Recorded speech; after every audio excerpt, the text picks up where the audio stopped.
سلگتے چینار قسط نمبر 60۔ غروب آفتاب کے بعد سفر پھر شروع ہوا۔ وہ تازہ دم تھے۔ وہ دھان کے کھیتوں سے گزرے، پھر سندھ نالا عبور کر کے شمال کی سمت بڑھتے چلے گئے۔ آگے گھنا جنگل تھا، مگر جنگل سے قبل لال نہر پڑتی تھی۔ وہ نہر کے ساتھ ساتھ چلتے ہوئے ایک اور گاؤں میں داخل ہوئے، جہاں آدم تھا نہ آدم زاد۔ مکانوں کی ویرانی اور ان کے کھلے دروازے زبان حال سے یہی شکوہ کر رہے تھے کہ انہیں لوٹا جا چکا ہے۔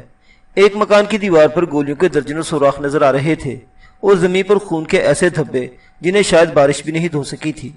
بالکل سامنے مسجد تھی، اس کا ایک مینارہ شہید ہو چکا تھا۔ مسجد کی دیوار پر کسی نے شاید اپنے خون سے لکھا تھا، آزادی یا موت۔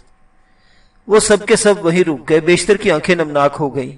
اس گاؤں کے باسی یا تو شہید ہو چکے تھے یا انہوں نے بھی ہجرت کر لی تھی۔ سکندر دیر تک نوشتہ دیوار دیکھتا رہا، پھر اس نے جھرجھری سی لی۔ اس نے دوسروں کی طرف دیکھا، ان کی حالت بھی یہی تھی۔ وہ سر جھکا کر مسجد کی طرف بڑھ گیا۔ مسجد میں پانی موجود تھا۔ انہوں نے وضو کر کے نماز ادا کی اور پھر ویران مکانوں پر الوداعی نظر ڈالتے ہوئے نہر کو دائیں ہاتھ پر رکھ کر آگے بڑھ گئے۔ سکندر نے نماز کے بعد یہی دعا کی تھی کہ اللہ وہ وقت جلد لائے جب اس مسجد کو آباد کرنے والے واپس آ سکیں۔ بارسو کا بورڈ نظر آتے ہی ان کے چہروں پر چھائی ہوئی تھکن دور ہو گئی۔ بارسو چند فرلانگ دور تھا، اور اس کا مطلب تھا کہ وہ بتائے گئے راستے کے مطابق سفر کر رہے ہیں۔ جلد ہی وہ سری نگر بانڈی پورہ روڈ کے قریب پہنچ گئے۔ سڑک نظر آتے ہی انہوں نے راستہ بدل لیا۔ اب وہ اس طرح چل رہے تھے کہ انہیں سڑک نظر آتی رہے، مگر سڑک سے انہیں دیکھا نہ جا سکے۔ ہم بارسو بستی میں داخل نہیں ہوں گے، صبغت اللہ نے مکانات دیکھتے ہی اپنے مخصوص انداز میں حکم دیا۔ وہ ہر آبادی کے قریب پہنچ کر یہی اعلان کرتا تھا۔ صبح اذان فجر کی آواز کے ساتھ ہی انہوں نے قدم سست کر لیے، اور پھر جب صبغت اللہ کی قیادت میں جماعت کھڑی ہوئی تو وہ ایک ایسے مقام پر پڑاؤ ڈال چکے تھے جہاں سے آبادی بھی دور تھی اور سڑک بھی۔ آج یہ طے پایا کہ 11 افراد میں سے 2 پہرا دیتے رہیں گے، باقی 9 سکون سے سوتے رہیں۔ بارسو کے اس پڑاؤ پر ایک اور گائیڈ ملا۔ اس کا تعلق مجاہدین کی کسی تنظیم سے تھا۔ اس نے ان سے زیادہ بات نہ کی۔ وہ آگے والا راستہ سمجھا کر اور راشن کی پوٹلی دے کر جلد ہی رخصت ہو گیا۔ اس پوٹلی میں میٹھے چاول بھی تھے اور خشک دودھ بھی۔ اس روز قدرے بے چین تھے، لہذا عصر کے وقت ہی انہوں نے وہاں سے کوچ کیا اور سڑک کے متوازی کھیتوں میں سفر شروع کر دیا۔ چند گھنٹوں بعد وہ ماس بل جھیل کے دلدلی علاقے میں پہنچ گئے۔ یہاں پشتوں نے ان کا راستہ روک لیا، لیکن صبغت اللہ نے ہمت نہیں ہاری۔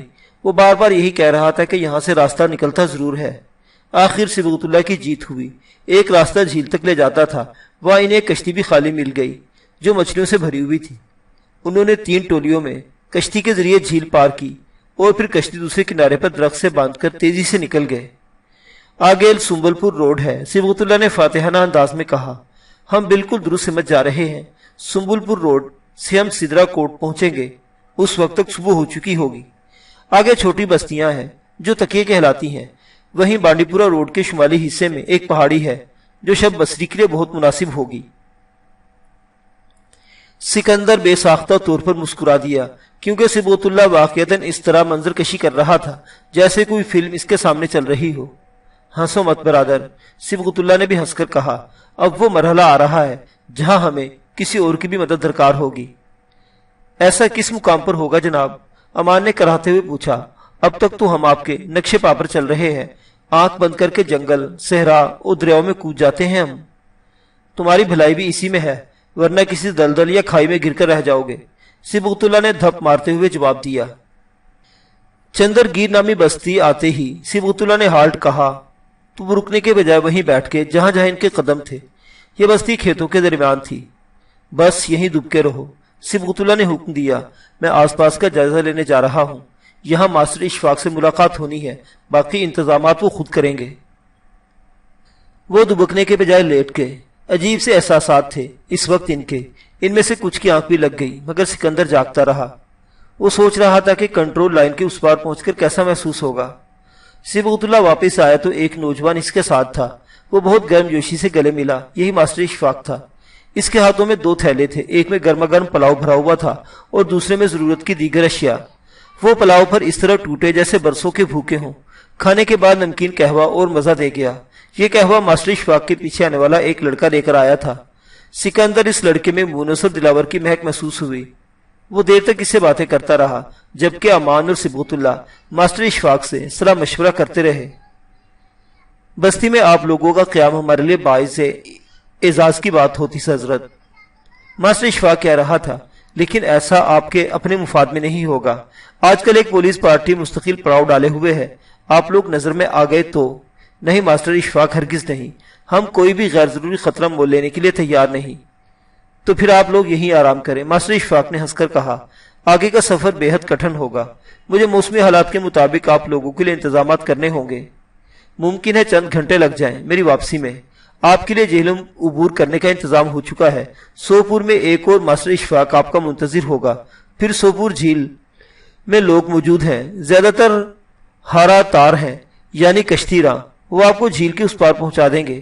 پھر جھیل بولر آئے گی، وہاں مچھیروں کی ایک بستی ہے، آپ کے قیام کا بہت محفوظ انتظام موجود ہے۔ سنگر کے مقام پر بابا شکر الدین ولی کا مقبرہ ہے، وہاں سے آپ حضرات زینہ گیت اور سوپور کا نظارہ کریں گے تو ایمان تازہ ہو جائے گا آپ کا۔ آگے سوپور اور بانڈی پورہ کی وادیاں اور پہاڑ ہیں، ہیبت جلال ربانی کے مظہر پہاڑ اور قدرت کی فیاضی کی ثبوت وادیاں۔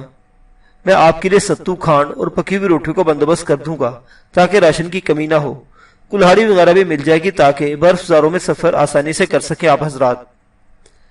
آپ کون ہیں صاحب؟ سکندر ماسٹر اشفاق کو حیرت سے تکتا رہ گیا۔ مجاہدین کا خادم، ماسٹر اشفاق نے بڑی عقیدت سے کہا اور سکندر کا ہاتھ تھام کر اپنے ہونٹ پر رکھ دیے۔ اللہ آپ کی فتح و نصرت سے ہمکنار کرے۔ ماسٹر اشفاق کا لہجہ بھرایا تھا، آپ کی کامیابی ہماری نجات کا سبب بن جائے۔ ایک ہفتے بعد جب وہ بے حد دشوار گزار برف زاروں کی کٹھنائیاں طے کرتے ہوئے قاضی ناگ پہنچے تو ان کے بدن کی بھیڑ کی کھالوں والی جرسیاں پھٹ چکی تھیں، پیروں پر پولس بندھی ہوئی تھی اور پیر کے تلووں پر لکڑی کی کھپچیاں۔ ماسٹر اشفاق نے انہیں خبردار کر دیا تھا کہ وہ ان حفاظتی اقدامات کے بغیر برف کے میدان، وادیاں اور پہاڑ عبور نہ کریں۔ اس دوران ان کی رفتار بے حد سست بھی ہو گئی تھی۔ نوگام سے آگے برف ہی برف تھی جس نے صبغت اللہ کے قدم بھی سست کر دیے تھے۔ نوگام، ہمام، مرکوٹ سے گزر کر وہ برفانی علاقے میں داخل ہوئے تھے، یہاں چیڑ کے گھرے جنگل ان کی پناہگاہ ثابت ہوئے۔ قاضی ناگ کے دامن میں پہنچتے ہی انہوں نے سکون کی سانس لی، کیونکہ یہ علاقہ بھارتی فوج سے پاک تھا۔ یہاں ایک ویران بہک ان کے لیے رہائش گاہ ثابت ہوئی۔ بہک بلندی پر واقع چراگاہوں میں بنے ہوئے کمرے ہوتے ہیں جو گرمیوں میں چرواہے استعمال کرتے ہیں۔ بہک میں پہلی مرتبہ انہوں نے چاول گرم کر کے کھائے۔ ایک دن مکمل آرام کرنے کے بعد وہ آگے روانہ ہوئے تو بے حد خطرناک چڑھائی ان کی منتظر تھی۔ آس پاس گھنے جنگلات تھے، برف تھی یا پہاڑ۔ ڈیری ٹاپ ان کی اگلی منزل تھا۔ یہ بلندی پر پہنچ کر انہوں نے جو منظر دیکھا وہ ششدر کر گیا۔ ان کے سامنے تا حد نظر برف چمک رہی تھی۔ پھر جب انہوں نے نیچے دیکھا تو سانس تک روک لینی پڑی۔ نیچے گھوپ اندھیرا تھا، سینکڑوں ہزاروں فٹ نیچے گہرے سیاہ بادلوں نے وادی کو نقاب سی پہنا دی تھی۔ سکندر سمیت تقریباً تمام لوگ اس سفر سے تھک چکے تھے، لیکن انہوں نے حوصلہ نہیں ہارا۔ وہ گرتے پڑتے اپنی منزل کی طرف گامزن رہے۔ بلندی سے پستی میں اترنے اور پستی سے بلندی تک پہنچنے کا یہ مقابلہ جاری رہا۔ پھر جب ایک روز وہ خطرناک ڈھلانے اتر کر ایک نالے کے قریب پہنچے تو ان کو ایسا لگا جیسے اب وہ مزید ایک قدم بھی آگے نہیں بڑھا سکیں گے۔ صبغت اللہ کی حالت سب سے زیادہ غیر تھی، وہ نالے کے قریب ہی لیٹ گیا۔ کیا ہوا برادر؟ سکندر نے اس پر جھک کر پوچھا۔ کیا حوصلہ ہار رہے ہو؟ نہیں، صبغت اللہ مسکرانے لگا، مگر اس کی مسکراہٹ میں عجیب سا کرب بھی پوشیدہ تھا۔ تم بھی میری طرح لیٹ کر آسمان کی طرف دیکھو سکندر، سنوئی بادل ایسے لگ رہے ہیں جیسے چولہے سے اٹھتا ہوا دھواں ہو۔ ان کی پرپیچ تہیں دیکھو، کیا حسن ہے۔ صبغت اللہ نے آنکھیں بند کر لی۔ سکندر وہیں بیٹھ گیا۔ اس نے اندازہ لگا لیا کہ صبغت اللہ تیز بخار میں پھونک رہا ہے۔ وہ وہی سو گئے، پوری رات سوتے رہے۔ اگلے صبح برف زاروں وادیوں اور پہاڑوں پرندوں نے ایک ملکوتی گیت سنا کر انہیں بیدار کیا تو سکندر نے سب سے پہلے صبغت اللہ کی خبر لی۔ اب وہ بہت بہتر حالت میں تھا۔ اس نوجوان نے اپنے عزم اور حوصلے سے بخار کو شاید وقتی طور پر شکست دے دی تھی۔ کچھ کھا پی کر وہ نالے کے مغرب کی جانب بڑھنے لگے۔ یہاں ایک بار پھر کٹھن ڈھلان ان کی منتظر تھی۔ اس کے فوراً بعد ایک خطرناک چڑھائی نے ان کے اوسان خطا کر دیے۔ انہیں یوں لگا تھا جیسے وہ اسی طرح سفر میں کسی ڈھلان سے لڑک کر یا پہاڑ سے گر کر ختم ہو جائیں گے، لیکن جلدی انہوں نے خود پر قابو پا لیا، ایک دوسرے کو حوصلہ دیا اور سورج کے ساتھ ساتھ پھر سفر کرنے لگے۔ تبھی ایک مقام پر انہیں احساس ہوا کہ وہ کنٹرول لائن کے بہت قریب پہنچ چکے ہیں۔ یہ ستسری ہے۔ صبغت اللہ بے اختیار چلا اٹھا، دیکھو یہاں سے 7 نالے جنم لے رہے ہیں، غور سے دیکھو، بس بس سمجھو کہ ہم پہنچ گئے۔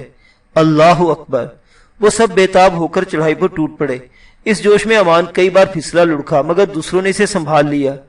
جلد ہی وہ ایک اور سطح مرتفع پار کر کے اس نالے تک پہنچ گئے تھے جسے چھمپ نالا کہا جاتا ہے۔ شام ہونے سے پہلے پہلے وہ نالے کو عبور کر کے جنگل میں داخل ہو چکے تھے۔ صبغت اللہ نے ایک جگہ اچانک ہی سکندر کو دبوچ لیا۔ سکندر میرے بھائی، میری جان، سنو، ہم آزاد کشمیر میں داخل ہو چکے ہیں۔ الحمدللہ! سب بے اختیار چلا اٹھے اور پھر سجدے میں گر گئے۔ برفانی میدان عبور کرنے میں انہیں مزید 2 روز لگ گئے۔ پھر گھنے جنگل میں سفر کا ایک نیا مرحلہ شروع ہوا۔ چھم نالا اب ان کے دائیں ہاتھ پر تھا۔ آسمان سے باتیں کرنے والی چوٹیاں وہ تسخیر کر چکے تھے۔ اس کوشش میں ان کے پیروں کی حالت بہت ابتر ہو چکی تھی۔ بعض کے پیر تو اتنے زخمی تھے کہ محض ان کا حوصلہ ہی بے ساکھی بنا ہوا تھا۔ پھر ایک روز اچانک ہی اونچی ٹیکری سے آبادی نظر آنے لگی۔ وہ ناچ اٹھے، لیکن یہ صبغت اللہ ہی تھا جس نے بڑی سختی کے ساتھ انہیں نعرے لگانے سے روک دیا۔ چھمب ہمارے سامنے ہے۔ اس کا لہجہ بے حد پر اعتماد تھا۔ ہم اپنے علاقے میں ہیں شاید، لیکن ابھی خطرہ ختم نہیں ہوا۔ آس پاس بھارتی چوکیاں ضرور موجود ہوں گی، لہٰذا ہمیں محتاط رہنا ہے۔ اس طرف چلو۔ صبغت اللہ نے ایک طرف اشارہ کیا جہاں قدرتی غار نظر آ رہا تھا۔ اب ہمیں صرف آرام کرنا ہے، اپنی توانائی یکجا کرنی ہے۔ ہمارے لوگ ہمیں خود تلاش کر لیں گے۔ دوستو، میرا کام ختم۔ وہ سب اس سے لپٹ گئے۔ ان کی آنکھوں سے برسات ہو رہی تھی اور چہروں پر مسکراہٹ تھی۔ وہ 3 دن تک غار میں رہے۔ اس دوران صبغت اللہ کی حالت بے حد خراب ہو گئی۔ ہر وقت کھانسی اٹھنے لگی اور کھانسی کی آواز بے حد خطرناک تھی، لہٰذا وہ منہ دبا لیا کرتا تھا۔ پھر ایک روز جب وہ اپنے لوگوں کی آمد سے مایوس ہو چکے تھے تو وہی ہوا صبغت اللہ نے کہا، کئی افراد ایک ساتھ بھرا مار کر غار میں گھس آئے۔ اللہ اور اس کے رسول کے نام پر اپنی شناخت کراؤ۔ آنے والوں کی قیادت کرنے والے کڑیل نوجوان نے بے حد نرم لہجے میں کہا، ہم اللہ کے سپاہی ہیں برادر عبداللہ۔ صبغت اللہ نے شناختی جملہ بے حد مشکل سے ادا کیا، اب تم آ گئے ہو تو میں آرام کرتا ہوں۔ صبغت اللہ بے ہوش ہو گیا۔ آنے والوں نے بے حد پھرتی کا مظاہرہ کیا۔ ان میں سے 2 افراد باہر گئے اور پھر جلدی واپس آ گئے۔ اس بار ان کے ساتھ 10-11 افراد تھے۔ سکندر نے پل بھر کے لیے محسوس کیا جیسے وہ دھند میں سفر کر رہا ہو۔ اس نے صبغت اللہ کی طرف دیکھا۔ بھرے بھرے چہرے والے صبغت اللہ کے رخساروں کی ہڈیاں ابھر گئی تھی، آنکھوں میں دھوئیں جیسی تاریکی تھی۔ وہ لمبی لمبی سانسیں لے رہا تھا۔ اٹھاؤ دوستو، مہمانوں کو احتیاط سے اٹھا لو۔ اس حکم پر کئی نوجوان آگے بڑھے۔ انہوں نے بڑی پھرتی کے ساتھ سب کو اپنی پشتوں پر لاد لیا۔ سکندر کچھ بھی نہ کہہ سکا۔ ہاں، اس نے ایک بار پھر صبغت اللہ کی طرف دیکھا جسے اسٹریچر نما بستر پر بڑی احتیاط کے ساتھ لٹایا جا رہا تھا۔ تبھی اچانک فائرنگ کی آواز آنے لگی۔ سنبھالنا ہاشم، سکندر کو اٹھانے والے نے للکار کر کہا، اور سکندر کو ایسا محسوس ہوا جیسے ایک ساتھ کئی افراد باہر کی سمت دوڑ گئے ہوں۔ پھر جب سکندر کی آنکھ کھلی تو ایک جانا پہچانا چہرہ اس پر جھکا ہوا تھا۔ اشرف، تم؟ خوش آمدید برادر۔ اشرف نے جاندار انداز میں اسے اٹھا کر سینے سے لگا لیا۔ خوش آمدید میری جان، میرے سکندر۔ وہ لوگ کہاں ہیں؟ سکندر نے بے حد نحیف لہجے میں پوچھا۔ صبغت اللہ کو اسپتال منتقل کر دیا گیا ہے، باقی مجاہد یہی ہیں۔ اور میں کہاں ہوں؟ سکندر کی مرجائی ہوئی آنکھیں یک بارگی ہی چمکنے لگی تھی۔ تم آزاد کشمیر میں ہو برادر۔ زوبی والا قافلہ تم سے 1 ہفتے قبل یہاں پہنچ گیا ہے۔ مجھے دھماکوں کی آواز سنائی دے رہی ہے اشرف۔ آزاد کشمیر کی فوج سرحدی چوکی پر دشمن کی فائرنگ کا جواب دے رہی ہے دوست۔ وہ شمشیر خان؟ ہمارا شمشیر سری نگر کے آس پاس ہے جانے برادر۔ اللہ تیرا شکر ہے۔ سکندر نے آنکھیں بند کر لی۔ اسی لمحے کہیں دور سے کسی کی آواز آنے لگی، 1-2 گام پہ اب منزل آزادی ہے۔ معزز سامعین حضرات، سلگتے چنار اب جل رہے ہیں۔ یہ کہانی جسے کشمیر کے عوام اپنے لہو سے تحریر کر رہے ہیں ابھی ختم نہیں ہوئی۔ سربانیوں کا موسم جاری ہے۔ صلیب و دار و رسن کی آزمائشیں ہو رہی ہیں۔ انسانی حقوق پامال کیے جا رہے ہیں، اور وہ جو خود کو انسانی حقوق کا سب سے بڑا علم بردار کہتے ہیں چپ ہیں، خاموش ہیں۔ یہ کہانی ابھی ناتمام ہے۔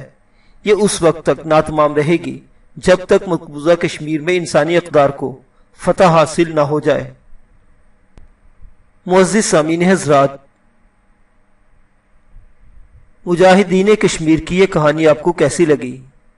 اپنی آراء سے ضرور نوازیے گا۔ اللہ حافظ۔